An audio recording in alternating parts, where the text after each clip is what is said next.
GDP. ठीक आहे, GDP म्हणजे काय ना, जीडीपी नाही आहे, याचा लॉंग फॉर्म आहे ग्रॉस डोमेस्टिक प्रोडक्ट. सगळ्यात पहिले हेच माहीत पाहिजे आपल्याला, ग्रॉस डोमेस्टिक.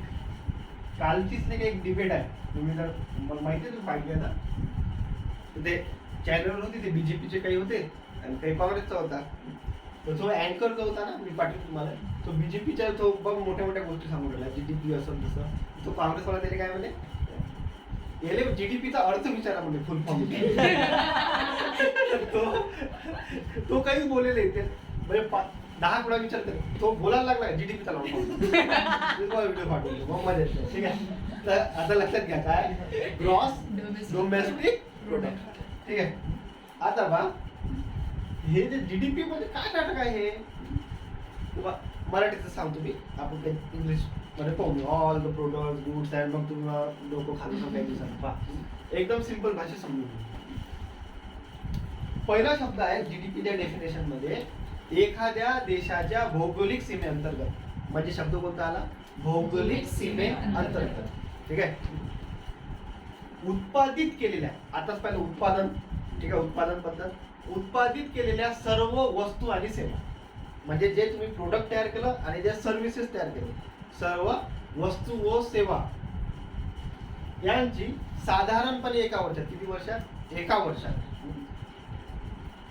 साधारणपणे एका वर्षात बाजार मूल्य, म्हणजे वस्तू आणि सेवाचे काय बाजार मूल्य म्हणजे काय होते, जीडीपी. पण डेफिनेशन मी सांगतो तुम्हाला, काय म्हणतो मी, एखाद्या देशाच्या, पहिला शब्द आपला, एखाद्या देशाच्या भौगोलिक सीमे अंतर्गत, भौगोलिक सीमे अंतर्गत,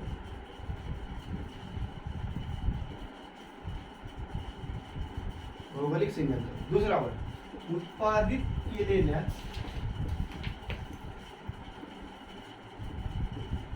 सर्व वस्तू व सेवांचे अंतिम बाजार मूल्य, अंतिम बाजार मूल्य म्हणजे जीडीपी. आणि कंसात करता साधारणपणे एका वर्षात.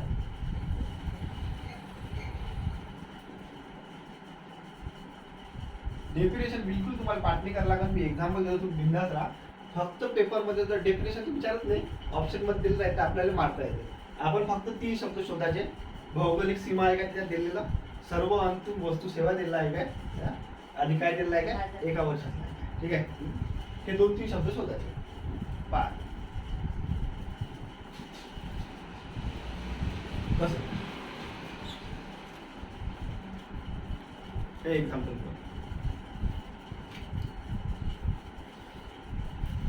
तुम्हाला माहिती सर, आता वेब सिरीजचा जमाना आहे. ठीक आहे, समजा आपले नवाजुद्दीन सिद्दीकी आहे. ठीक आहे, नवाजुद्दीन सिद्दीकी चांगला ऍक्टर आहे, नेटफ्लिक्स फेमस केलं भारतात.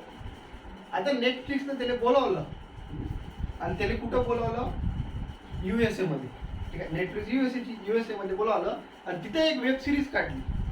कुठं, USA मध्ये. ऍक्टर कोण आहे मेन, नवाज भाई आपले. ठीक आहे, असं समजा प्रोड्युसरही भारतात आहे, प्रोड्युसर तर नेटफ्लिक्स आहे, समजा तिथे जाऊन त्याला काढली. आता जे काही पैसे आले नवाज भाई, जे काही पैसे भेटले ते कायच्यात मोजाव, जीडीपी मध्ये मोजता येईल. जीडीपी मध्ये मोजता येईल का बरं, कुठं आहे आपल्याला, कुठं पाहिजे, भौगोलिक, भारताच्या. आता हे भारत होय, भारताच्या बाउंड्रीच्या अंदर पाहिजे आपल्याला. ठीक आहे, होय नाही उडीसात कर का उडीसात कर, कुठेही कर, झारखंड मध्ये कर शूटिंग, कुठेही कर, पण कुठं पाहिजे, भौगोलिक सीमे अंतर्गत, म्हणजे मोजता येणार नाही. क्लिअर झाला. दुसरा पॉइंट पहा, त्यानंतर 2000 तुम्ही पाहिलं असेल, 19 मध्ये एक पिक्चर आला होता, Uri the surgical strike, house the जोश, असं काहीतरी. 2019 मध्ये पिक्चर आला उरी. ठीक आहे. त्यानं नाही का जवळपास माझ्या अंदाजानुसार 250 कोटी कमावले. मला 250 कोटी उरी. आता मला सांगा जीडीपी मध्ये मोजता येईल काय? पहा कुठं झाला पिक्चर? भारतात. कमावले भारतात, हिरो आहे भारतातला, तर जीडीपी मध्ये मोजता येईल नाही मोजता येईल. 2019चा हे होय पिक्चर आपल्याला किती वर्षाचं पाहिजे? आता कोणतं चालू आहे? कोणतं वर्ष चालू आहे? 2021. मोजता येईल काय? मोजता येईल काय? येऊन लक्षात हे शब्द महत्वाचे आपल्याला. साधारणपणे किती वर्ष लक्षात समजू लागेल सर. आता बघ आपली जॅकली ना, जॅकली ठीक आहे, तिने काय केलं? भारतात काही पैसे कमवले सलमान खान पिक्चर काढून. आता ते वय श्रीलंकेची बोलते है ना. तिने काय केलं? इथं पैसे कमवले आणि इथून नाही काय पैसे कुठं पाठवले? तिच्या घरी. जीडीपी मध्ये मोजतात काय? इथून पैसे इथं कमावले पैसे कुठे पाठवले? कुठं पाठवले? श्रीलंके. मोसांना आम्ही कुठं कमावले? देशाच्या भौगोलिक सीमे अंतर्गत कमावले ना. भौगोलिक सीमे अंतर्गत ते कुठचे असू द्या ना, पण कमावले कुठं? पाठवू द्या ना कुठे, पण कमावले कुठं तिनं? का बस मजा येते ना. आता समजा जीडीपी कायला म्हणतात. आता मला सांगा टाटा आहे, टाटा रतन टाटाची एक कंपनी जॅग्वार गाडी. मला सांगा हे जे जॅग्वार कंपनी आहे हे आहे इंग्लंडची. म्हणजे इंग्लंडला आहे सगळं प्रोडक्शन सगळं तिथंच करते. गाडी पण फेमस आहे म्हणून चालते. टाटा भारतीय आहे तुम्ही असं म्हणता, पण माझ्या माहितीनुसार त्याच्याजवळ इंग्लंडचं सिटीजनशिप आहे. कन्फर्म नाही बहुतेक गोष्ट. ठीक आहे असं तर बा आहे भारतीय जॅग्वार कंपनी इंग्लंडमध्ये आहे. प्रोडक्शन झालं तिथे एका वर्षी 10,000 कोटीचं. भारताच्या जीडीपी मोजतात काय? मोजू शकता काय? नाही. का बरं? कुठे आहे कंपनी? इंग्लंड. आता वोडाफोन कंपनी आहे इंग्लंडची. काम करून राहिली भारतात. काम कुठं करून राहिली? भारतात. तिथे टावर तर भारतात आहे, ऑफिसचं भारतात आहे. आता तिनं कमावले समजा एका वर्षी 120 कोटी रुपये. भारताच्या जीडीपी मोजतात काय? पाहा बरं. कारण कुठे कमावले? भारताच्या सीमेच्या. क्लिअर झालं जीडीपी काय कधी? आता झालं डेफिनेशन पाठ करायला लागते. काय म्हटलं? एखाद्या देशाच्या भौगोलिक सीमेवर उत्पादित केलेल्या सर्व वस्तू व सेवांचे अंतिम बाजार मूल्य साधारणपणे किती वर्ष? एकोणीसचा उरी पिक्चर चालू काय? आता या वर्षी दाखवता आहे ना तो कोणता अंतिम काहीतरी पिक्चर आहे सूर्यवंश. ठीक आहे तो पकड सांग तुम्ही. ठीक आहे त्याला किती कमावले काय माहिती बाबाने? अरे कुठं पाहिजे मोबाईल मध्ये काय काय कमावले जीडीपी. ठीक आहे आता बा नेक्स्ट जीडीपी ती नाही काय वेगवेगळ्या गोष्टी येते. सगळ्यात पहिले जीडीपी मध्ये काय येते? टाईप नका म्हणू, याचा कन्सेप्ट आहे ते दोन. एक आहे नॉमिनल जीडीपी आणि एक असते रिअल. पहिले पाहू आपण नॉमिनल जीडीपी. नॉमिनल जीडीपी आणि रिअल जीडीपी दोन असते. आपण पहिले पाहू नॉमिनल जीडीपी. नॉमिनल जीडीपी म्हणजे काय? याचे नाही काही डेफिनेशन आपण काही करू नाही, आपण कन्सेप्ट समजून घेऊ. आपण दिमागात बसला एक असते रिअल जीडीपी आणि एक असते नॉमिनल जीडीपी. एक्झाम्पल कसं देतो? ठीक आहे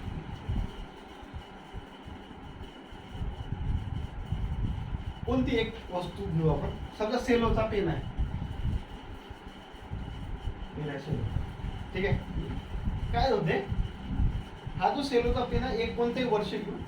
बेस इयर घेऊ 2015. ठीक आहे बेस इयर किती? एक वर्ष घ्यायला का ना बेस कंपॅरिझन करायसाठी. तर 2015 एक वर्ष घेतला. तर सेलोचा पेन आहे.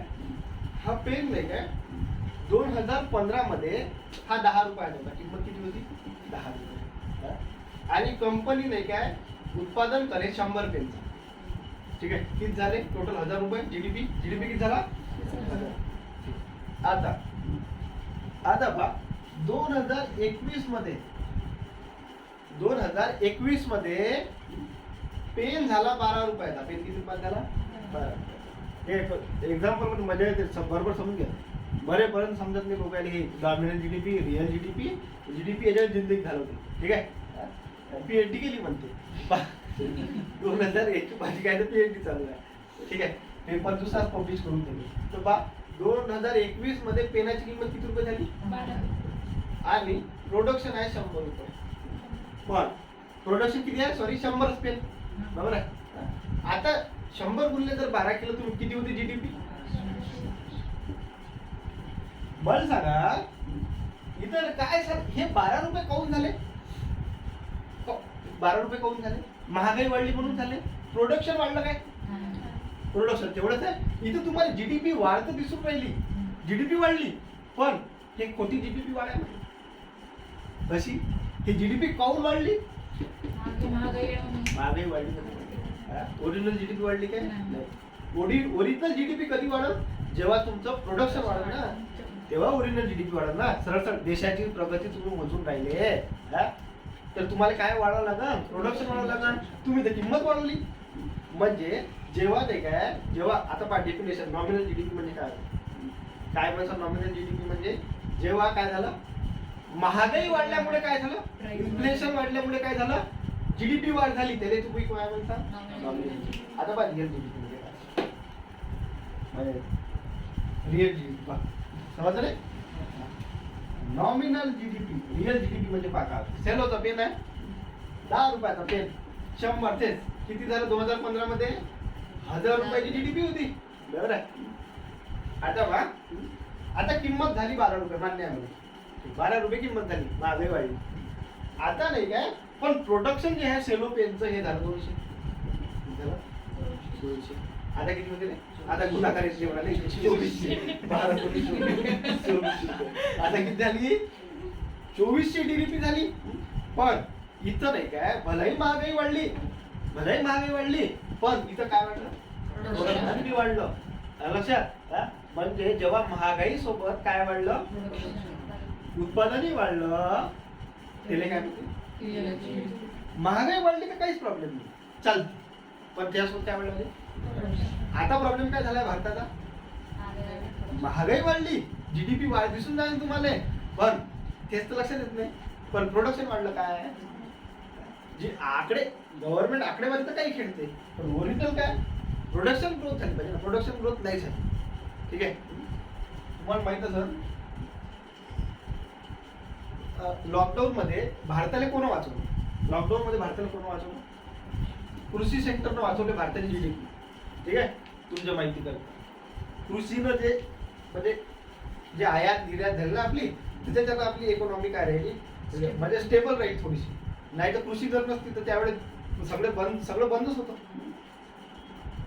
असो. पण त्याच्यात एक प्रॉब्लेम आहे, आपण मी नंतर कधी सांगेन तुम्हाला. त्याच्यात भारताने जे निर्यात केलं म्हणजे कृषीचा माल, पण त्याच्यात प्रॉब्लेम आहे. मला सांगा, भारतानं सर्वात जास्त त्या पिरियडमध्ये निर्यात काय केलं? निर्यात केला तांदूळ. ठीक आहे, निर्यात केला गहू. तांदूळ न गहू आले पाहिजे पाणी, हे असे प्रोडक्ट आहे, पाणीवाले प्रोडक्ट आहे. म्हणजे भारतानं वस्तू तर निर्यात केल्या, पण त्याच्यासोबत काय केलं? पाणी निर्यात केलं. आणि भारतात पाण्याची काय? ठीक आहे, ते जाऊ द्या, तो विषय नाही आता. समजलं ना? मग नॉमिनल जीडीपीची डेफिनेशन काय बनणार? आपल्या शब्दात पुस्तकात दिले पाहिजे. काय म्हणतात? काय झालं? महागाई वाढली, परंतु काय नाही वाढलं? उत्पादन, प्रोडक्शन वाढलं नाही. आणि याचं काय म्हणतात? महागाई सोबत चालतं. रिअल त्याला समजलं? त्याच्यानंतर नेक्स्ट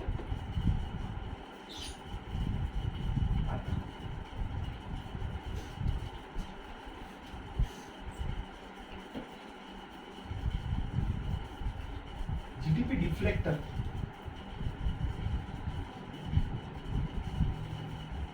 जीडीपी डिफ्लेक्टर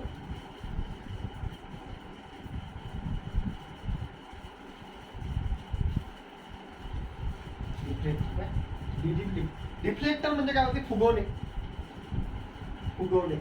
फुगवून सांगणे, फुगवणे. ठीक आहे, जे काही आहे. जीडीपी डिफ्लेक्टरची डेफिनेशन काय? काही नाही आहे, जास्त हार्ड अँड फास्ट नाही आहे. नॉमिनल जीडीपी आताच पाहिलं आपण काय म्हणतो ना, अपॉन रिअल जीडीपी इंटू 100. बस एवढंच पाठ करा. जीडीपी डिफ्लेक्टर म्हणजे काय होते, nominal GDP upon real GDP into 100. म्हणजे आपली नॉमिनल जीडीपी बघायची किती होती 100 आणि रिअल जीडीपी किती आली होती 2400. म्हणजे असं काय काय आहे 1000 गुणिला 2400. ठीक आहे, कटकुट करू 24 भागिले 1000 जेव्हा करसान तेव्हा तुम्हाला उत्तर भेटून 2500 पकडा हे आपल्या याच्यासाठी है ना, समाधानासाठी. 25 चौक 100 40. किती आलं डिफ्लेक्टर 40. हा कसा बघा सर.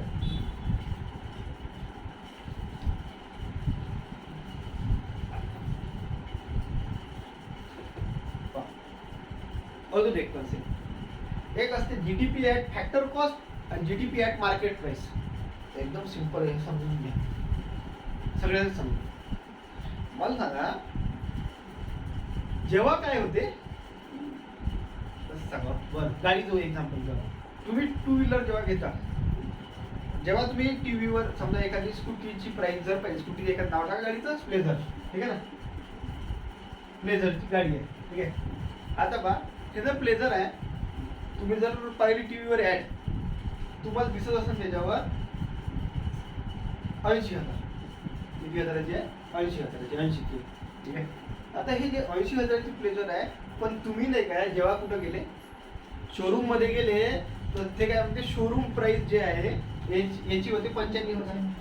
आता हे कसं काय झालं पहा, टीव्हीवर जेव्हा पाहिलं तेव्हा किती होती 80,000 आणि गाडी घ्यायला गेले तेव्हा किती 95,000. आता कसं करसाल ते काय होईल, काय डाटा काय झालं तर पहा, त्यालाच म्हणते जीडीपी ॲट फॅक्टर कॉस्ट आणि जीडीपी ॲट मार्केट प्राइस. तर पहा जेव्हा तुम्ही म्हणजे आपण तसंच लक्षात ठेवायचं, जीडीपी ॲट फॅक्टर कॉस्ट म्हणजे जे टीव्हीवर किंमत दाखवते गाडीची, आणि मार्केट प्राइस जेव्हा होते शोरूम प्राइस. शोरूम प्राइस वेगळी असते. शोरूम प्राइस मध्ये पहा, हे कंपनीनं प्रोड्यूस केली गाडी तेव्हा तिची किंमत किती ठेवली 80,000. आता काय होईल याच्यावर प्लस शोरूम तो तिथं जेवढं झकास बनवते म्हणजे एसी किसी लागते तुम्हाला चहा पाच तिथं थोडी पाच सर. त्या शोरूम मधले काही खर्च आला, ठीक आहे, तिथे ते लेकरं कामावर आहे, ते जॉब करते, त्याला पगार द्यायला सांग, ते सगळं ऍड करून ना महानगरपालिकेचा टॅक्स आला, बरोबर आहे. तर असं करून करून करून करून हा किती होता ते रोड टॅक्स येते आजकाल नवीन रोड टॅक्स हे ऍड होते.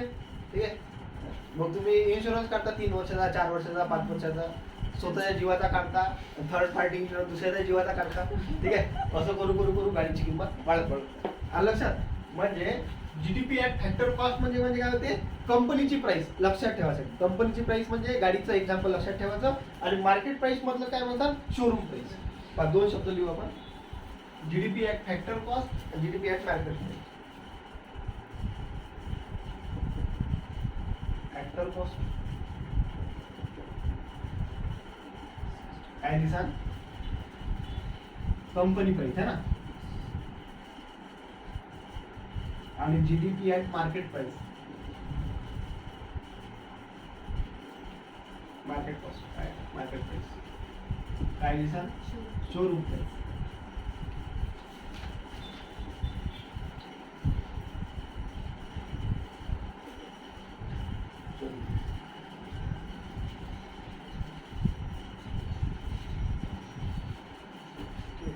मजा सिंपल आहे.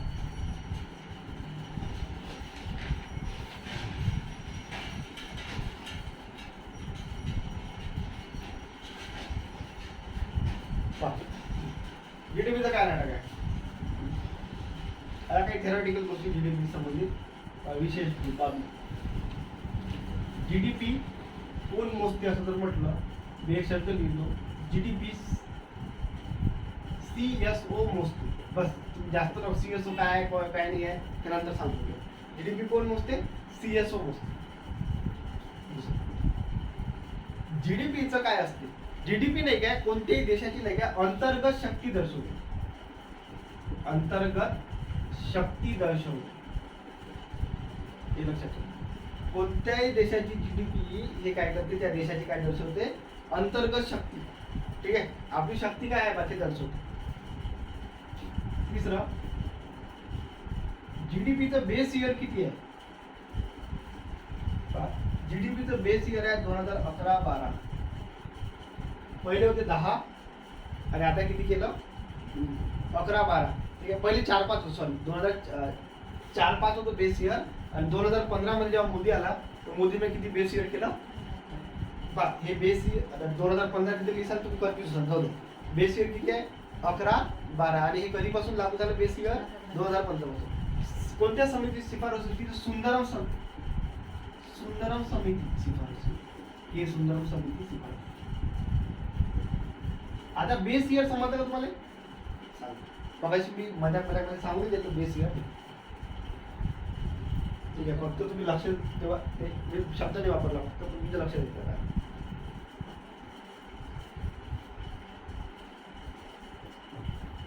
तुम्ही असं म्हटलं 2021 मध्ये नाही काय भारताची जे आहे समजा काय म्हणतात आपण प्रोडक्शन 200 न वाढलं. प्रोडक्शन किती वाढलं? एखादा प्रोडक्ट आहे त्या समजा पेन किती वाढलं? 200 न वाढलं. अरे पण कोणापेक्षा 200 वाढलं? मागच्या वर्षीपेक्षा, त्याच्या मागच्या वर्षीपेक्षा, त्याच्या मागच्या वर्षी, कोणत्या पेक्षा? बरोबर आहे, हे सांगायला लागत ना. तर मग जीडीपी मोजताना काय करते? भारताची ग्रोथ नाही काय मागच्या पेक्षा 15% वाढली. एक एक्झाम्पल असं वाढत नसतं, एवढी नसते वाढत, 15% वाढली. 15% वाढली म्हणजे कधी कोणापेक्षा 15% वाढली? करायला लागणार कशी? कोणापेक्षा? 2011-12 पेक्षा आपली ग्रोथ अशी आहे. समजलं कन्सेप्ट? हे वे मेन पाहता. त्यानंतर भारताची सर्वात जास्त जीडीपी कोणत्या वर्षी राहिली? 6-7 मध्ये. सर्वात जास्त जीडीपी 6-7 मनमोहन सिंगचा जो काळ होता 6 आणि 7 चा मेन काळ, त्या काळात भारताची सर्वात जास्त जीडीपी ग्रोथ रेट राहिली.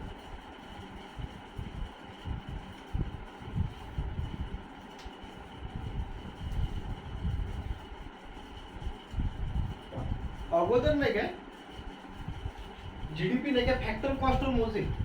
2015 पासून जीडीपी मार्केट प्राइसवर मोजतो. आलं लक्षात?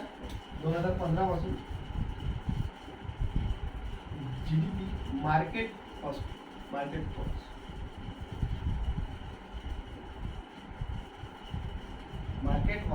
वर मोजली.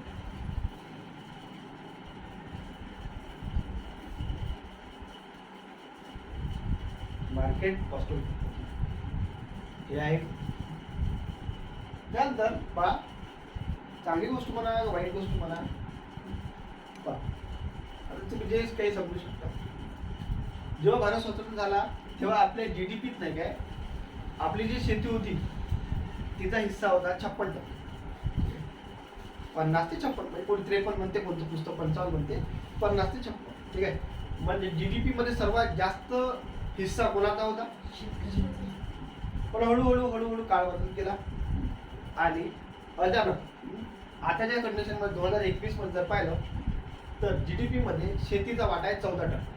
13 ते 14%. किती टक्के राहिला? 13 ते 14%. आणि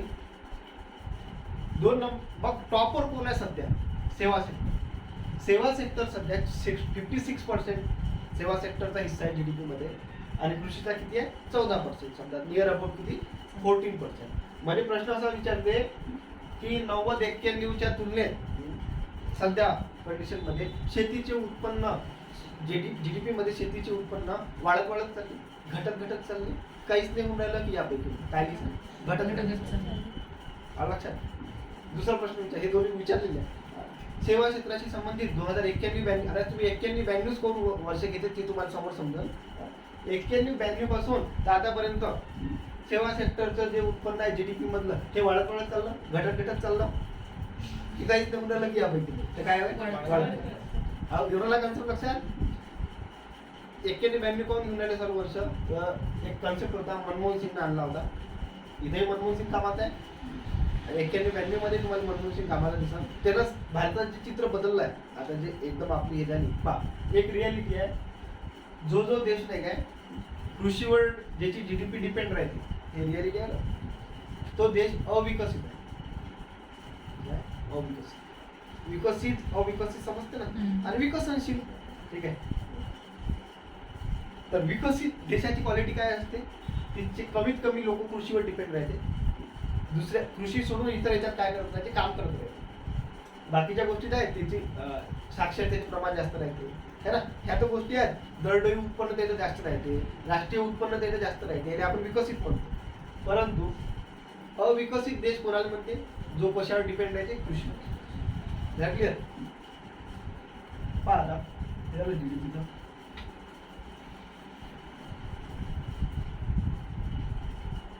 सावा पण ज्याला करा कृषी बाबा, कृषी हिस्सा जीडीपी मध्ये 1950 मध्ये 56% आणि 2020 किंवा 2020-21 मध्ये 14%, 14%. आणि सेवा सेक्टर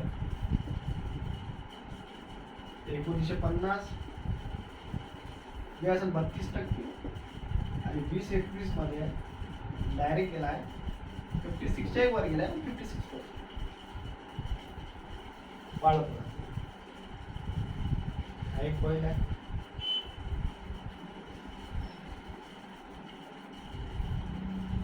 आम्हाला जीडीपी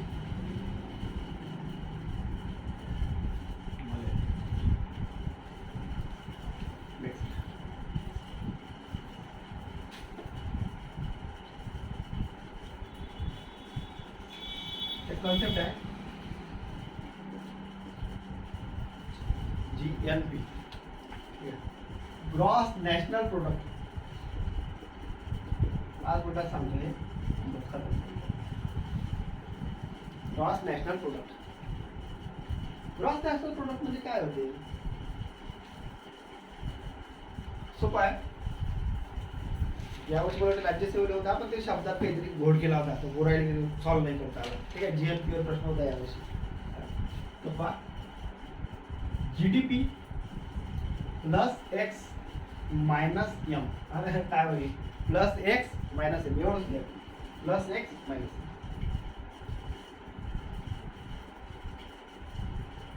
ते गुणाकार नका करतो सर, प्लस नंतर मी काय गुणाकार होय नंतर मायनस आला, इथं अलगच गणित तयार होऊन जाईल. प्लस मग ब्रॅकेट केला सर, पंचे भागून देऊ आहे ना, ब्रॅकेट पहिले सॉल्व्ह करावं लागते सर, त्याला भागाकार गुणाकार असं नका करू. ठीक आहे, ह्या एक्स होईल. ठीक आहे, GDP plus x minus M. तर पहा आता सगळ्यात पहिले आपल्याला पाहता एक्स म्हणजे काय आहे. GDP समजलं आपल्याला, भौगोलिक सीमेअंतर्गत वस्तू सेवा, त्याला एक्स म्हणजे काय आहे. तर पहा एक्स म्हणजे काय आहे, हा एक्स म्हणजे नाही बरं सांगा. GDP तर तुम्हाला सर्वांना माहित आहे, पण आपण काय करतो, काही निर्यात करतो वस्तू. निर्यात जेव्हा आपण वस्तू करतो, तर तिकडून आपल्याला पैसे येते का आपले जाते, येते, म्हणजे फायदा झाला, फायदा झाला. आता लक्षात द्या, तुमचा एखादा भाऊ आहे, तो जॉनचा शॉनचा भाऊ होते, दोघ जण फॉरेनला गेले जॉब करायला. बरोबर आहे, फॉरेनला जॉब करायला गेले, तर तिथून भारतात पैसे पाठवून राहिले, भारतीयच माहिती आहे, आणि त्याच्या आई बाबाला पैसे पाठवून राहिले, पैसे येऊन राहिले, फायदा होऊन राहिला, घाटा होऊन राहिला भारताला, फायदा. बरोबर, मग फायदा होऊन राहिला बा, म्हणजे येतं त्याला म्हणते एक्स. म्हणजे काय म्हणता तुम्ही, नाही फायदा नाही, देशाने निर्यातीतून कमावलेले उत्पन्न प्लस भारतीय नागरिकांनी बाहेरून कमावून आणलेले उत्पन्न, हे काय झालं एक्स. आता बा एम म्हणजे काय होतं, मायनस काय घेतला म्हणजे. आता बा बघायचं म्हणजे ओडाफोन कंपनीने इथं त्याची मार्केट बनवलं होतं. समजा ते 1000 कोटी रुपये कमावून राहिले, इंग्लंडची कंपनी आहे. तर मला सांगा, इथं तिनं 1000 कोटी रुपये प्रॉफिट कमावलं. बरोबर आहे, 1000 कोटी प्रॉफिट कमावलं, तर ते हे पैसे कुठे घेऊन जाणार आहे, SBI घेऊन का शेतकऱ्यांनी कर्ज देतो का नाही, तो कुठं जाईल, कर्ज देईल, तो शेतकऱ्यांना कुठं देईल, इंग्लंड मध्ये जाऊन देईल, त्याच्या शेतकऱ्याला देईल. तर मला सांगा, हा इथून घेऊन चालला, बरोबर आहे, तिथं म्हणजे आपले पैसे घेऊन चालला ना, नुकसान झालं. म्हणजे काय म्हणतात, परकीय नागरिकांनी भारतातून कमावून नेलेले उत्पन्न बाहेर देशात गेलेलं. जसं आपण निर्यात करतो, तसं नाले को आपण चीनचे प्रोडक्ट घेतो का, चायनाचा माल. ठीक आहे, आजकाल घसरलं मार्केट दिवाळीच्या, पहिली दिवाळी हे भारतीयांचा माल विकत. ठीक आहे, याच्या पहिले आपण सगळं कोणाच विकत घेऊ, पहा आता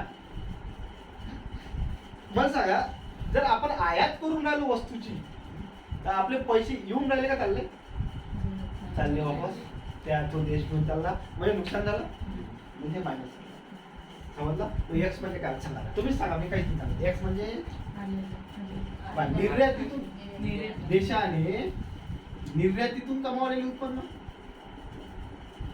निर्यातीतून कमावलेले उत्पन्न प्लस काय म्हणता, प्लस भारतीय नागरिकांनी बाहेर देशातून पाठवलेले उत्पन्न, ते भारतात पाठवले. एम म्हणजे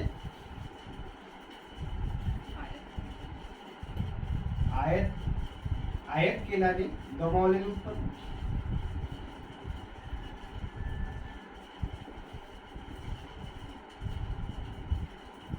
प्लस परकीय नागरिकांनी